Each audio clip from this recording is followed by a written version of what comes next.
મહેસાણા જિલ્લામાં 2 વર્ષમાં ખાતરના 37 જેટલા નમૂના અપ્રમાણિત નીકળ્યા છે અને જેના કારણે ખેડૂતોને નુકસાન વેઠવાનો વારો આવે છે।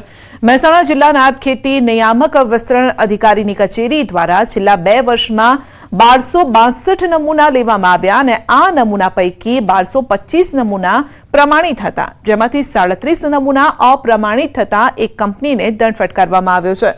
તો અધિકારીના જણાવ્યા અનુસાર ખેડૂતોએ ખાતર ખરીદતી વખતે ગુણવત્તાનું ખાસ ધ્યાન રાખવું જોઈએ, ખાતર અંગેના કન્ટેન પણ જોવા જોઈએ અને સારી કંપનીનું સારું પરિણામ આપતું હોય તેવી જ કંપનીનું ડીએપી યુરિયા ખાતર લાવવું જોઈએ।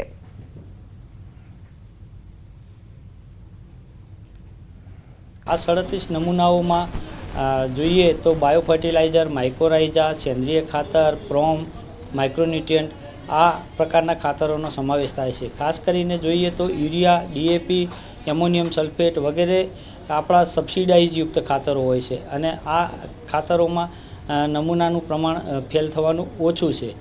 હવે જે આ 37 ખાતરોના નમૂના ફેલ થયા છે એટલે કે બિન પ્રમાણિત થયા છે, આ પૈકી જે કાયદો છે કાયદા અન્વયે આપણે કાર્યવાહી પણ કરેલી છે।